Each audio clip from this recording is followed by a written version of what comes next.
Greetings and welcome to Sports 101, the show that discusses sport beyond the X's and O's. Here we expand our conversation to include the history, past, present, as well as in the making, and we also look at the game from a people, places, and cultural perspective. I'm your host, Jamar Harp. Be sure to follow me on social media at Coach_Harp412 and Facebook under Jamar Harp. Please make sure you get social with SportsZone Chicago, Sports 101, Sean and Maya in the morning, um, Ivan, the Wonder Kid. He can be on ESPN and give everyone a run for their money. Trust me, and all the great hosts of Sports Zone Chicago by following Sports Zone Chicago on social media. You can find Sports Zone Chicago on Twitter at Sports Zone CHI, Facebook at Sports Zone Chicago, and Instagram at Sports Zone Chicago. Remember, Sports Zone Chicago is a sports talk app. You can watch and listen to my show and the litany of other shows. Keep up with breaking news. If you miss a show, please go to search the video on YouTube by typing in search Sports Zone Chicago. Once you do that, you definitely can subscribe to our YouTube channel, Sports Zone Chicago, where we need everyone to download the Sports Zone Chicago app. The Sports Zone Chicago app is found in the iTunes, Google Play, and Amazon stores. Now I'd like to introduce you to this week's episode titled Florida A&M in the FCS Playoffs. If you don't know, this year was Florida A&M's first year in the Southwestern Athletic Conference after its transition from the MEAC, and they did pretty well and were able to get a spot in the FCS playoffs, something they did originally, and we'll talk about that a little later. But this is big because traditionally teams from the MEAC or SWAC weren't seeded properly, and if they were, if they did get to the playoffs, they weren't seeded properly, and a lot of times they missed the playoffs due to the quote-unquote strength of schedule. So Florida A&M will be representing the Southwestern Athletic Conference and historically black college football in the 2021 FCS playoffs. They will not be the Southwest Athletic Conference champions. The championship game is this weekend between Jackson State and Prairie View A&M, or in 2 weeks, excuse me. And then that winner of that game plays in the Celebration Bowl on ABC for the $1 million purse between the champion of the Mid-Eastern Athletic Conference. Again, FAMU is in his first year in the SWAC after leaving the MEAC. The other HBCU FCS conference, there are two FCS conferences that are predominantly filled with historically black colleges and universities. That's the Southwestern Athletic Conference and the Mid-Eastern Athletic Conference. So when we talk about scheduling, strength of schedule, and the Jackson State loss, those are all factors in why FAMU was playing his opponent, Southeastern Louisiana.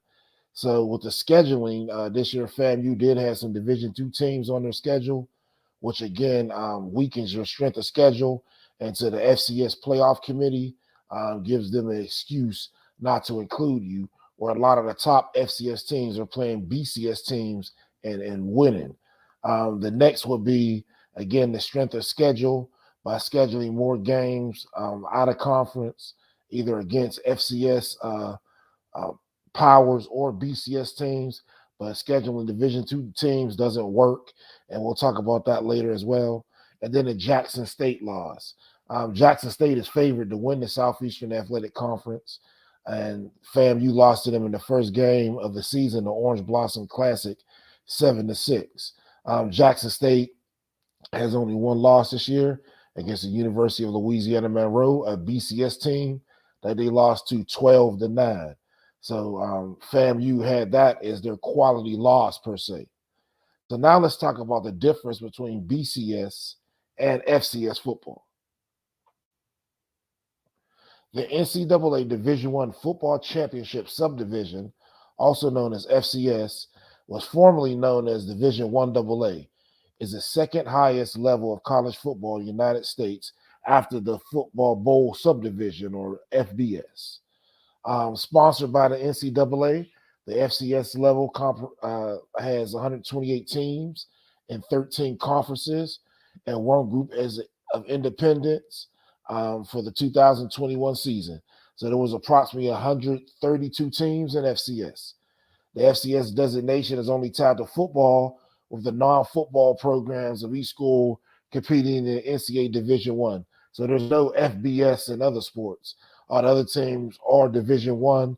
So that's why when you see in particular, the NCAA basketball tournament, you'll see usually the MEAC team, the SWAC team doesn't have an automatic bid. They say their conference play is a little too low, hence the strength of schedule. So the MEAC does get an automatic bid, but they're usually a 16 seed. Um, why is that important? Because if I'm gonna have a really good team that year and I'm always scheduled 16 when other conferences get higher bids, that can affect how far I go in the tournament. At 16, either you have to play in the play-in game, or you have to play the number one seed of the tournament. Whereas if I had a great year, take example some of Lavelle Moton's, the great Lavelle Moton's NC North Carolina Central University basketball teams, maybe they could have been 12 or 13 seeds, which would have been a better matchup in the first round and hopefully would have got them to a second round. So seeding is highly important. From 1906 to 1955, the NCAA had no divisional structure for its member schools, meaning at that time everybody was, just playing, presumably FBS. So prior to 1956, that football season, schools were organized in the upper NCAA division and the lower NCAA division. So that's where you find pretty much what you have now, your BCS and FCS respectively. From 1973 to 1977, all schools participated in a single Division One group. Prior to 1978, the schools were organized in the upper Division One and lower Division One, which is 1A and 1AA. Those two divisions were renamed instead of being called upper and lower, were now FBS and FCS prior to the 2006 season. The FCS has had a per season playoff to award an NCAA sanctioned national champion since its inception in 1978. So that what differs between the BCS, where you used to have an AP champion. Now you have a 4-team playoff. The FCS started with a 4-team playoff, then expanded to about 26 teams, I believe. The size of the playoff bracket again is increased from 4 in 1978 to 24 teams all the way up until last season. This makes the FCS the highest level of college football with the NCAA sanctioned national championship. The reason why they say that is the BCS is not sanctioned by the NCAA. It's a bowl championship series. Now let's delve into more what the FCS playoffs are. Again, the NCAA Division I Football Championship is an annual per-season tournament held for collegiate football. It's been played since since 2006. It's been used to determine a national champion of FCS. It started in 1978, and from 1978 to 2005, the game was known as the NCAA Division I Football Championship. Since 2013, the teams normally participated in the tournament, with some teams receiving automatic bids upon winning their conference tournament, and other teams determined by a selection committee who are known as at-large bids. The reigning national champion, who you see right here, Sam Houston State, they won the championship last year, and again, they followed a reduced 16-team playoff last year due to COVID. Some teams then compete, but again, it's showing the championship, which was held in Frisco, Texas, and Sam Houston State won that. Surprisingly, one of their best players was named Jaquez Hazard. He played wide receiver. He transferred there from Howard University, historically black college in the Mid-Eastern Athletic Conference. And actually, he did very well for them all season. So that goes to show you that the talent is in these conferences. It's just about scheduling and having these conferences, all work on the same page, and some other tips we'll talk about later. The FCS is the highest division in college football to hold a playoff tournament, again, sanctioned by the NCAA. The 4-team playoff called the BCS is not sanctioned by the NCAA. So in its inaugural season of Division One AA or FCS football in 1978, the postseason just included 4 teams. It was 3 regional champions, East, West, and the South, plus an at-large selection. Surprisingly, in 1978, the inaugural season, 2 of the teams were from historically black colleges and universities. You had Jackson State representing the Southwestern Athletic Conference, and Florida A&M playing as an independent, but later on they would join the Mid-Eastern Athletic Conference. Originally, Florida A&M competed in the Southern Intercollegiate Athletic Conference, or the SIAC, which competes on a Division II level. Once Florida A&M transitioned to the FCS or 1AA level, they originally played as an independent before joining the MEAC in the 80s. The other 2 teams, well, we'll talk about that in a second. Jackson State played Florida A&M in the first semifinal, and that game was scrutinized by officials and fans, and they had some good reason, as they didn't want the possibility of 2 HBCUs playing in the first national championship. And why did they think that way? So at that time, and still to this day, the NCAA has a regional policy in place where teams were supposed to play teams in a region or close to it. So if this was followed in the inaugural FCS playoffs, Florida A&M would have played UMass in the first semifinal, and Jackson State would have played Nevada in the other semifinal. For some reason, it was changed, and Jackson State played FAMU in the semifinal. Obviously, Florida A&M won that game, and then they went on to beat UMass in the championship. They won the first ever FCS national championship. So that's a feather in Florida A&M's cap, as well as historically black college university football. So here's some pictures from this first national championship. You can see FAMU defense getting a sack, and then FAMU holding up their head coach after winning the first national championship. This team was also infamous, if you don't know, for starting the U in 1979, the next season, with their win over Miami. So again, this team is responsible for starting the dynasty that we know at the University or at Miami, known as the U. And let me explain that. So in 1979, Florida A&M played the University of Miami in Tallahassee. So first of all, that has to be unpacked because Florida A&M was an FCS team.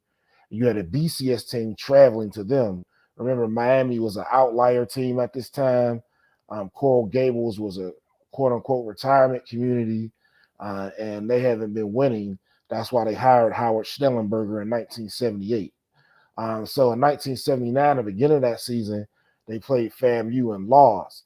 And that caused Howard Schnellenberger to create the state of Miami and recruit the players that formerly went to FAMU, Alabama A&M, Alabama State, etc., but mainly FAMU to create the state of Miami. So I would like to share with you some footage from that game. Is Knight on the quarterback delay, keeps it himself, and he is nailed at the 13-yard line. Super hit off the left side by the left side end. John Daniels, number 36, a junior from DeLand. They'll mark 10 for Florida A&M. Here is the quarterback, Knight. Now he wants to throw the ball. He's going to be hit, and flag goes down. He wobbles one upfield. It is almost intercepted by the Canes at the 38-yard line, but there's a flag down back and around the 5-yard line. Almost intercepted by Mark Smith, number 11. With Lorenzo Smokey Roan, number 46 of the running backs. Joyner, 13, and Walker, 27 of the receivers. Here's the first pass of the game to Joyner at the 40.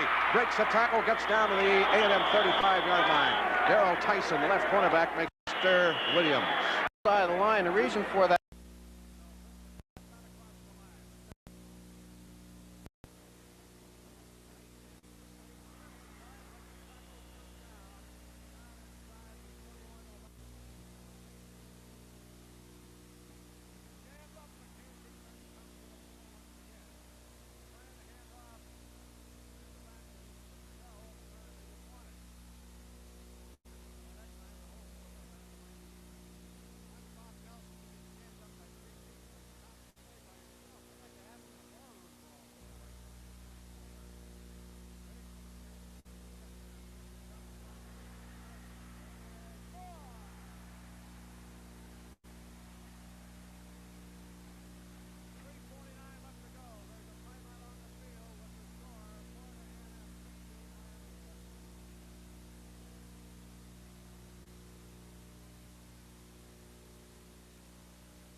All right, so you can see from that video, just unpacking it.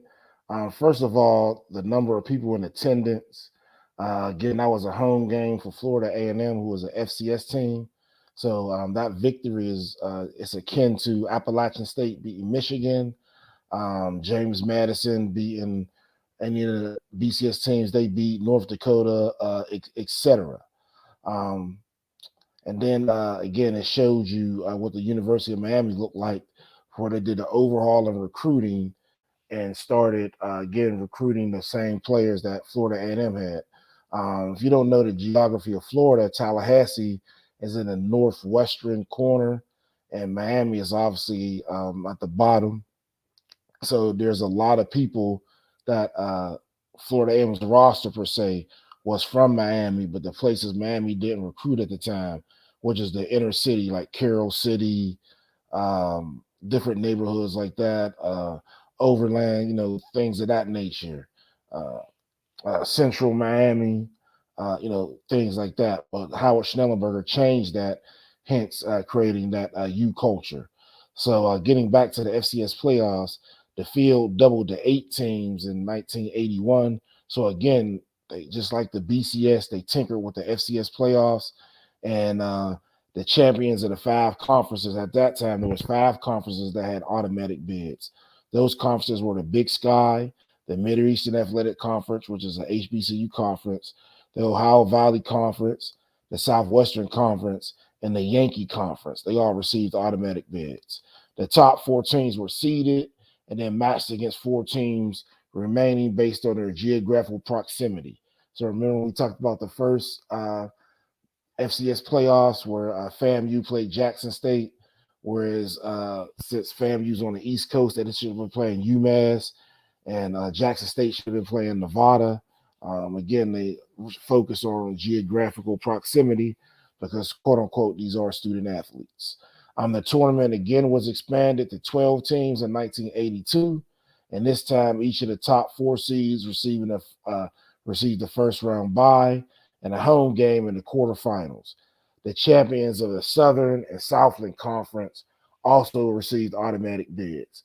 So as each SES conference grew and established their quality wins or points, as well as your strength of schedule, they were given automatic bids. Now, obviously, with some brother-in-law in this situation, because if you look at the bracket this year and most years, you'll see repeat teams in multiple conferences.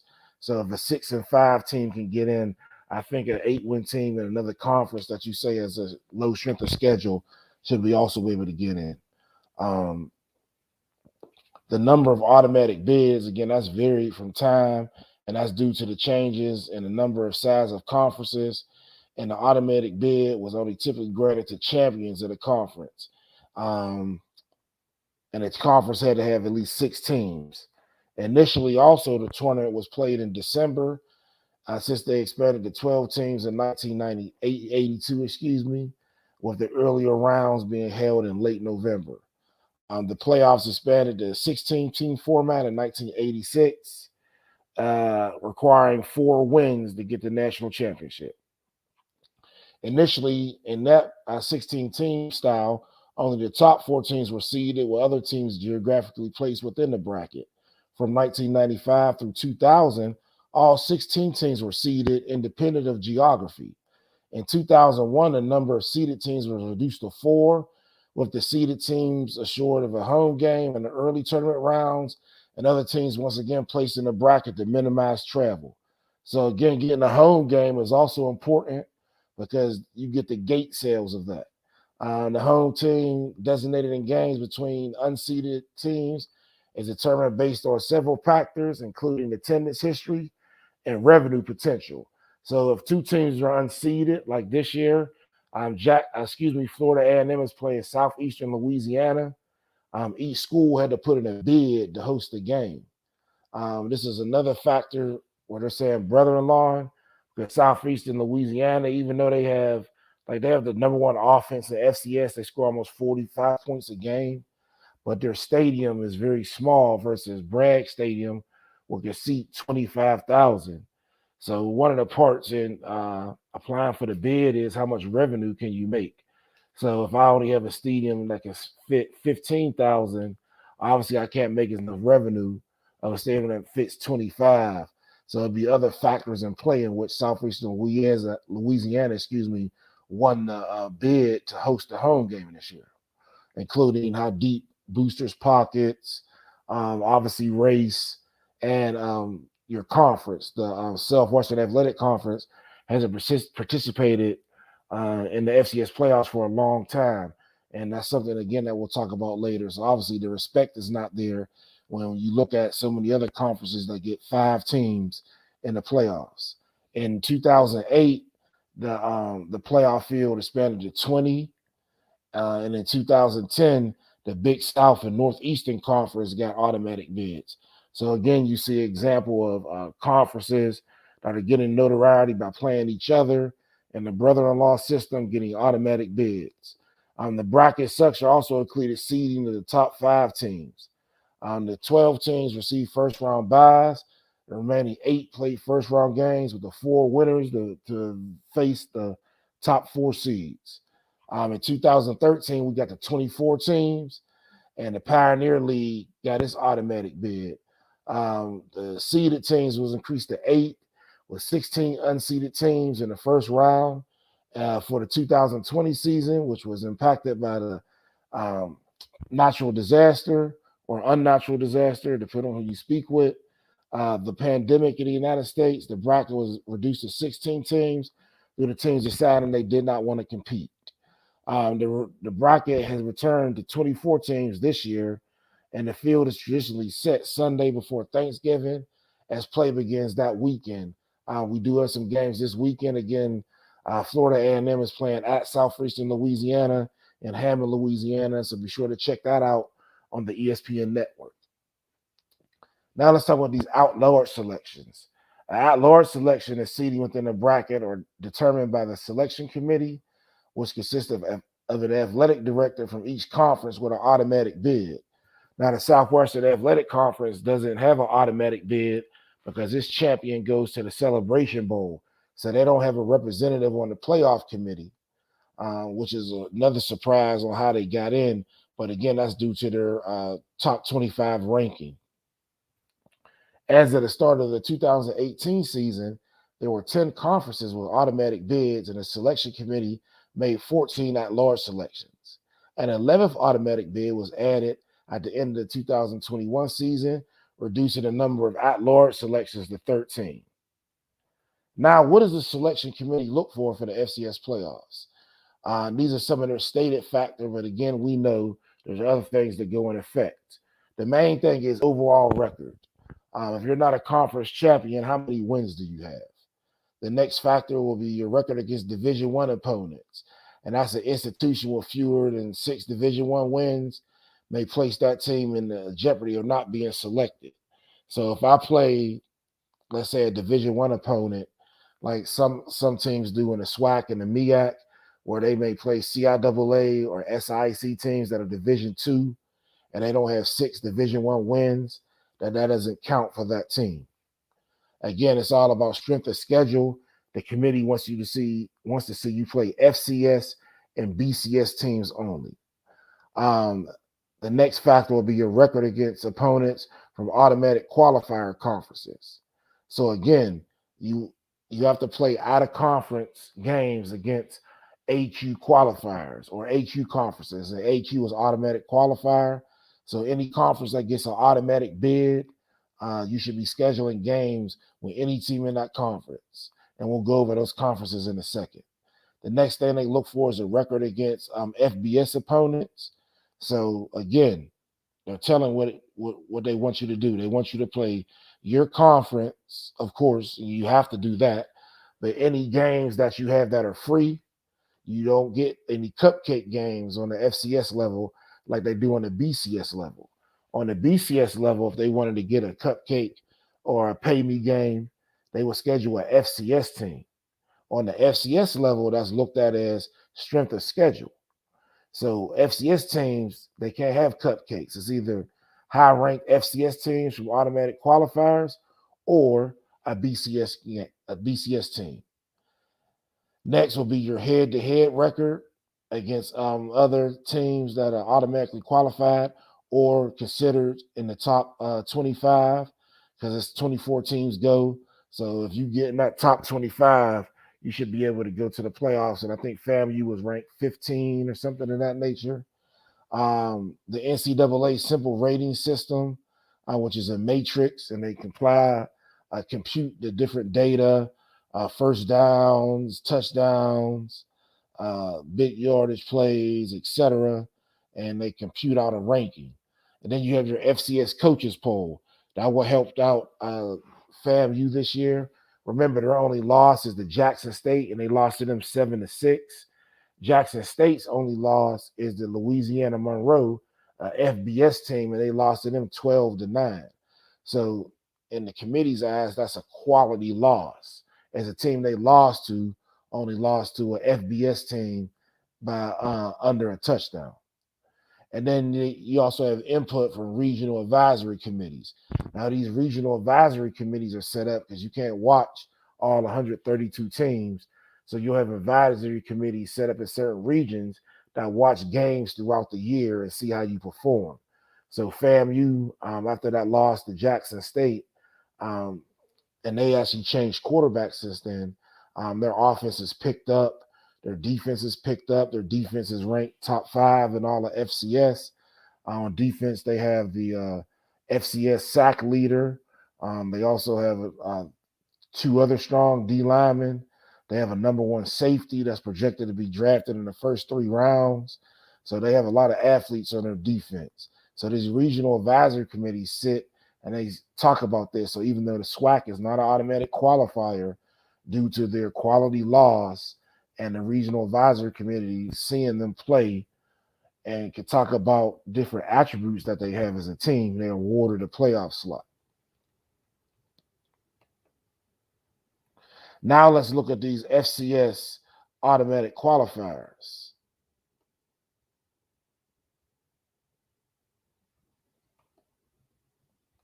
So this year we had from the Atlantic Sun Conference, moving to FBS in the WAC is Sam Houston State, who went 10-0. Sam Houston was last year's FCS champion. Another automatic qualifier was Sacramento State, winner of the Big Sky Conference at 9-2. You had Kennesaw State, who won the Big South at 10-1. Now the Big South is the conference that North Carolina A&T and Hampton University left the Mid-Eastern Athletic Conference to join. They stated competition and less travel time and notoriety issues too. Remember, everything is brand, like we talked about last week. From the Colonial, we have Villanova, who won it at 9-2.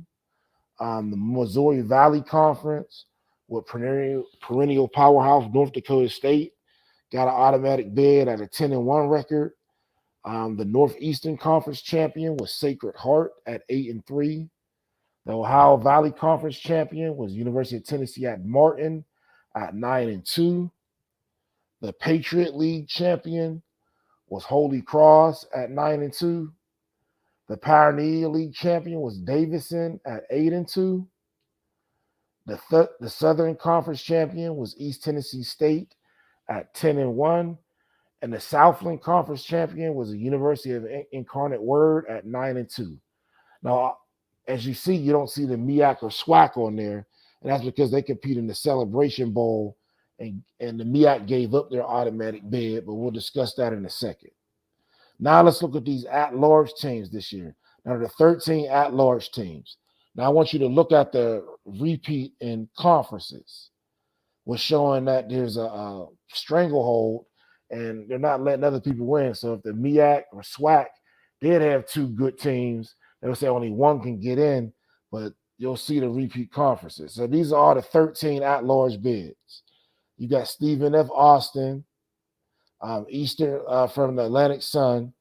Now watch this. You got Eastern Washington from the Big Sky, Montana from the Big Sky, Montana State from the Big Sky, University of California at Davis from the Big Sky, James Madison from the Colonial, Missouri State for the Missouri Valley Conference, South Dakota for the Missouri Valley Conference, Southern Illinois for the Missouri Valley Conference, Northern Iowa for the Missouri Valley Conference, Southeastern Louisiana for the Southland Conference, and Florida A&M from the Southwestern Athletic Conference. Now, as you can see right there, there's a couple conferences that got multiple teams in. So again, looking at that, like University of Northern Iowa was 6-5. So why does the Missouri Valley need 5 or 6 teams in there? They can use that aspect in recruiting, saying, hey, you get in this conference and win 6 games, you go to the playoffs. And it holds a monopoly, whereas the SWAC or MEAC may only get 1 team. So now let's take a look at this quick video, giving an analysis of this year's FCS playoffs. Michaela Chester here with NCAA Digital. I am joined by Stan Becton today, our beat reporter at NCAA.com for all things FCS football. Stan, thanks so much for joining me. Stan just predicted the entire FCS bracket all the way down to the national championship. I'm sure not easy, Stan, but we're going to go through it. I'm going to start you off with 4 first round, second round games to watch. We'll do 1 in each portion of the bracket if you can take me through those.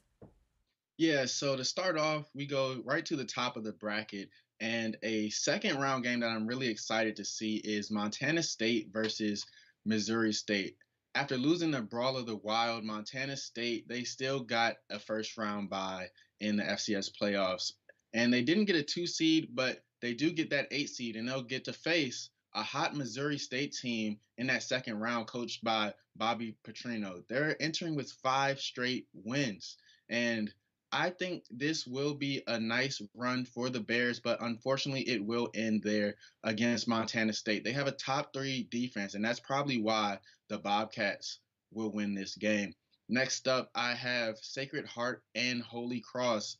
And while there are other interesting games in that first round, most notably UC Davis and South Dakota State, I like this Sacred Heart Holy Cross matchup. Sacred Heart did get the return of star running back Julius Chestnut earlier this season, about a couple of weeks ago, and now him and Malik Grant form a dynamic duo in that backfield.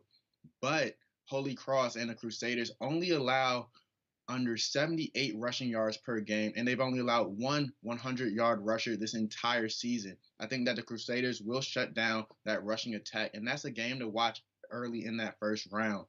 Next up, you have James Madison falling in the second round. Yes, I know James Madison is 10-1, but in that second round, they'll have to stop Walter Payton Award winner Cole Kelly, and that is a tough task for any team. Take a close look at Southeastern Louisiana's 3 losses this season, and you'll see that they've all come by just 3 points.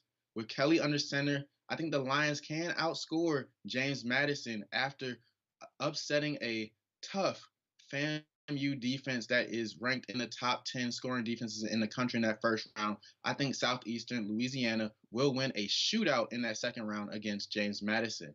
Last but not least, you have to look at Davidson at Kennesaw State there in the bottom of the bracket.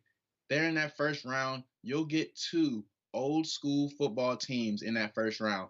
It'll be a matchup of 2 teams that both run the triple option offense, as Davidson and Kennesaw State have some of the fiercest rushing attacks in the FCS. However, I think the Owls will run away with this one, literally with their rushing attack, thanks to the Owls being a dominant team. They only have 1 loss this season, and they're undefeated against FCS competition. They probably feel snubbed because they didn't get a seed here in this 2021 tournament. I think they're going to come out and show that here in this first round.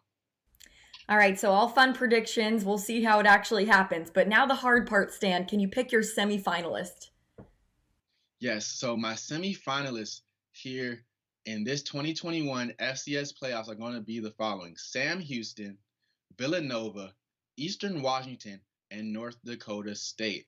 When starting to look at these semifinalist teams, you have to start with the reigning champion, Sam Houston. Sam Houston is undefeated this season, the only team in the FCS to be undefeated so far this season, and they have a dominant offense and defense. There's stars across the board for both sides of the ball. You have quarterback Eric Schmidt on offense, you have Jahari K on defense, and Sam Houston, they also have the longest win streak and the longest home win streak in the FCS. That's why at that number 1 seed, Sam Houston, will get 2 home games and they'll advance to the semifinals.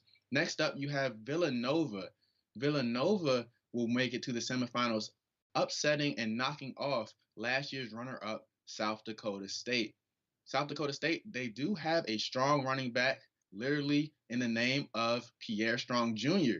And South Dakota State and the Jackrabbits also get back a running back in Isaiah Davis here for this playoff run. However, Villanova has shown an ability to stop the run while also eliminating the passing offense threat all season long. Villanova, in their 3 biggest games against Delaware, William and Mary, and James Madison, they have not allowed a passing touchdown through that entire stretch of games. Even though they lost one of those games, there were no passing touchdowns allowed. When your defense is that good, you can shut down anyone, and I think Villanova will shut down all the teams they play and advance to the semifinals.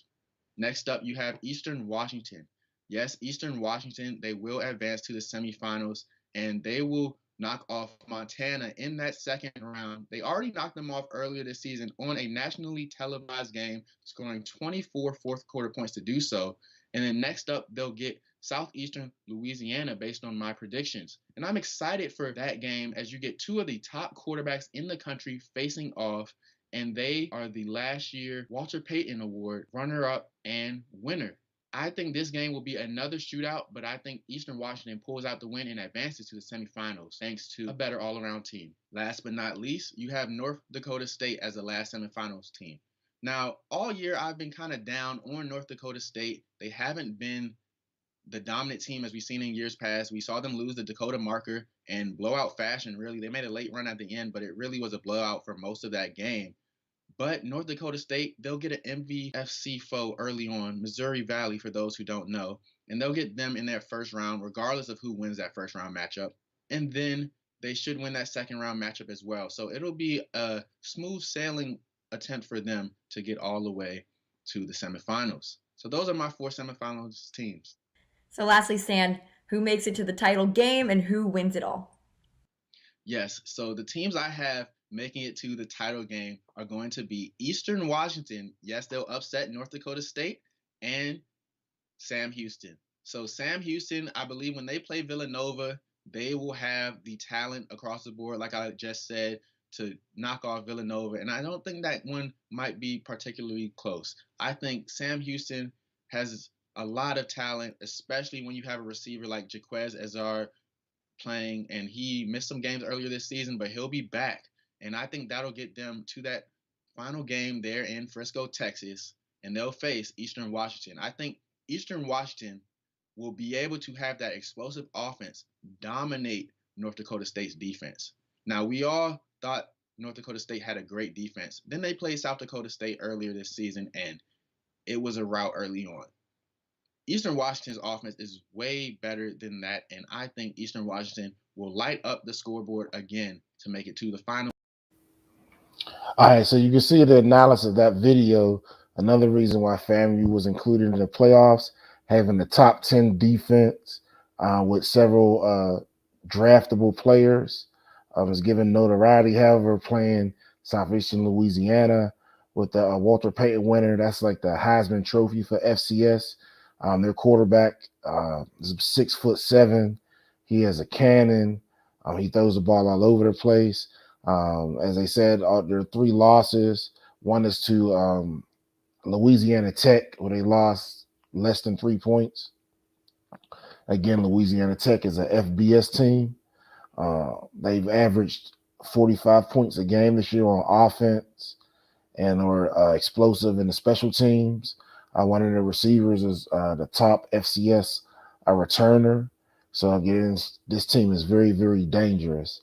But then you heard about the rest of the FCS teams and Eastern Washington and James Madison going for the championship. So we'll see if that's right. But again, just wanted to give you a breakdown of this year's FCS playoffs. To anyone that's just joining us, I'm Jamar Harp, and this is Sports 101, the show that discusses sport beyond the X's and O's. Here at Sport 101, we look at the game from a people, places, and cultural perspective through the lens of history, past, present, as well as in the making. Please get social with Sports 101 and a litany of other shows on SportsZone Chicago by following SportsZone Chicago on social media. You can follow SportsZone Chicago on Twitter at SportsZoneCHI, Facebook at SportsZone Chicago, and Instagram at SportsZone Chicago.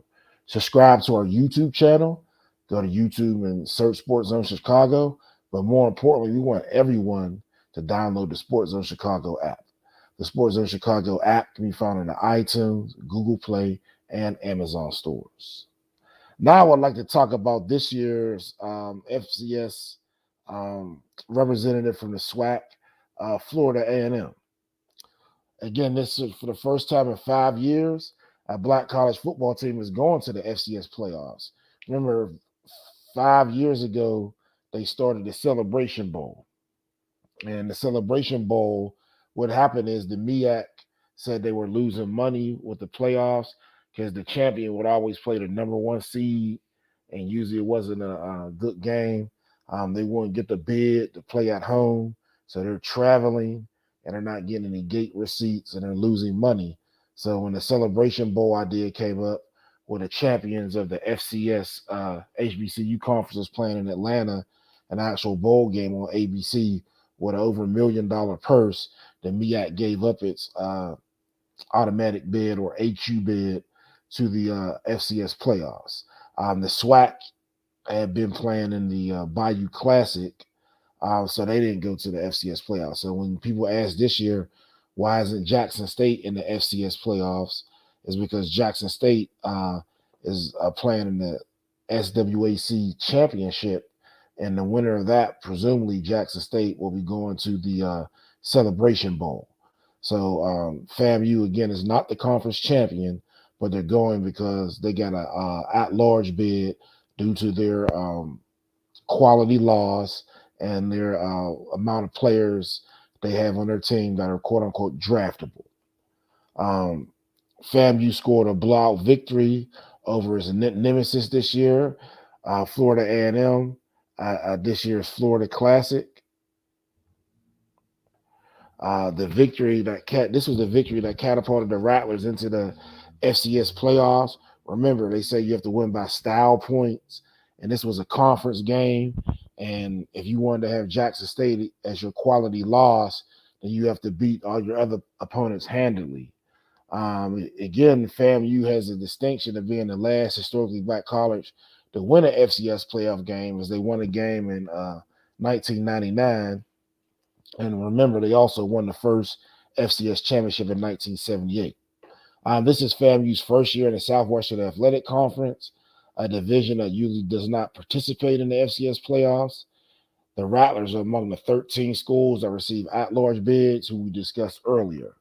And these are the words from Bethune-Cookman coach and head coach Willie Simmons.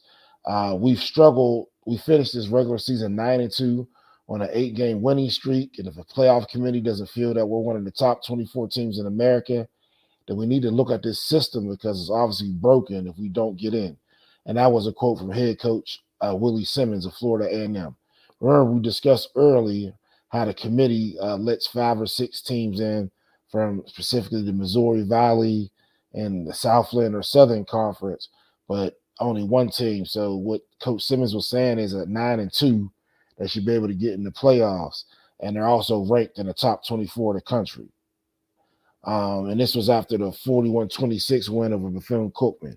That win broke Florida A&M's 9-game losing streak to the Wildcats, which was also a culmination of this year. It looks good for us as a conference. It will add some validity to everything that's going on. Bethune-Cookman head coach Terry Sims said, and he's also excited about Florida A&M's game.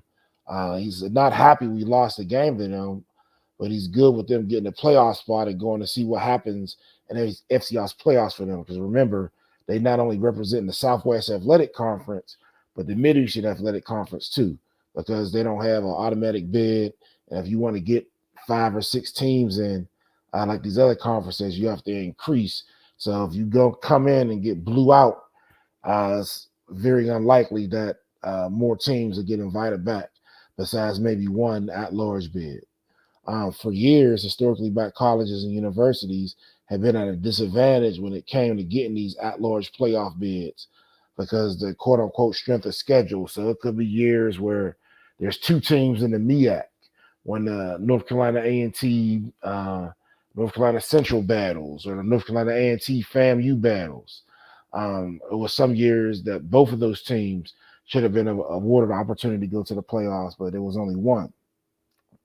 One of the reasons for this is the strength of schedule was not deemed high enough to receive an at-large bid or to have multi-teams receive bids in one conference, similar to Missouri Valley Conference and others. The domination of Florida A&M and Jackson State, which was led by Hall of Famer Coach Deion Sanders and Coach Willie Simmons, has drawn more attention to the competitiveness of Black college football, having two teams that compete. Remember, Batman always just to have a villain. So Jackson State just can't run the tables every year. We need more and more Southwestern Athletic Conference and Mid-Eastern Athletic Conference teams to get these BCS transfers or athletes that want to sign out of high school that turn down a BCS school. Jackson State is 10-1. Their only loss being again to Louisiana Monroe, and that's one of FAMU's losses. FAMU also played a BCS team. The Rattlers will play Southeastern Louisiana in Hammond, Louisiana this Saturday. The university is also the only HBCU to ever win an FCS championship. We're talking about Florida A&M, and I want to show you some highlights of this top 10 defense.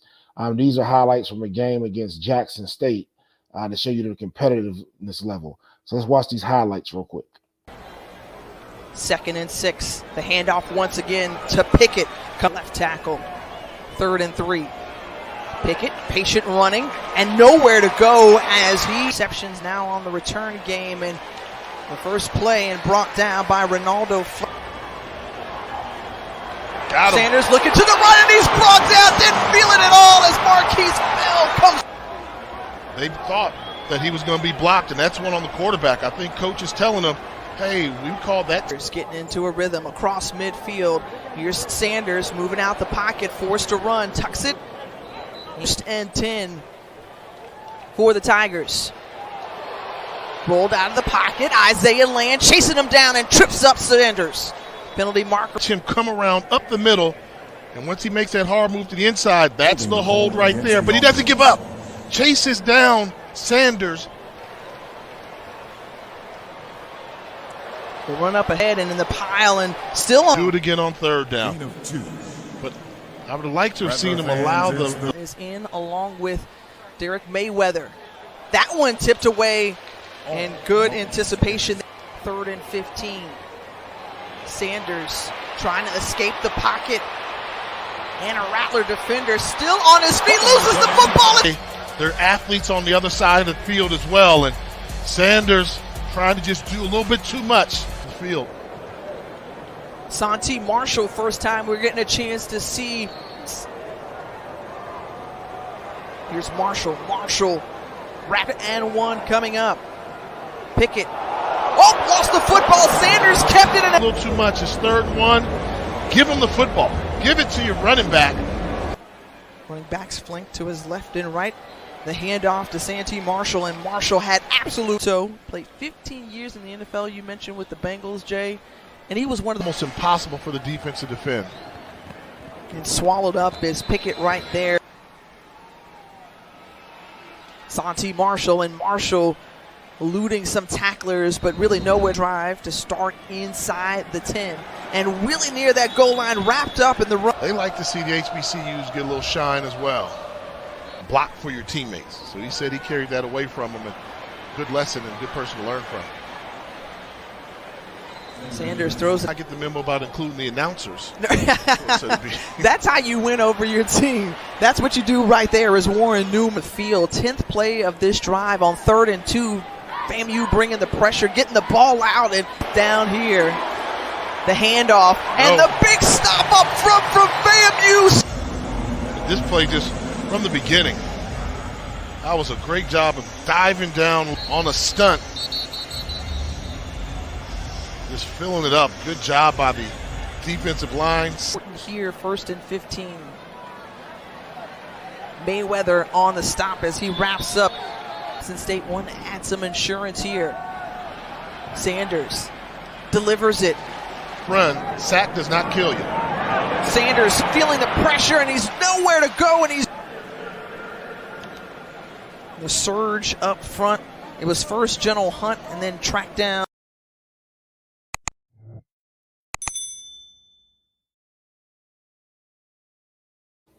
Okay, so you can see right there, while Florida A&M's defense is top 10 in the FCS, Jackson State again has gained a lot of notoriety with their signings and transfers from the portal and the amount of BCS talent that they have, and particularly on defense. So to play that tight game, that was the Orange Blossom Classic that was played at the beginning of this year in Hard Rock Stadium in Miami, and that final score was 7-6. So hopefully FAMU defense can step up against Southeastern Louisiana and its high-power offense this Saturday to get a win for the Southwestern Athletic Conference and Black college football. In closing, I want to talk about these few points, The first we'd like to talk about is FCS and FBS scheduling.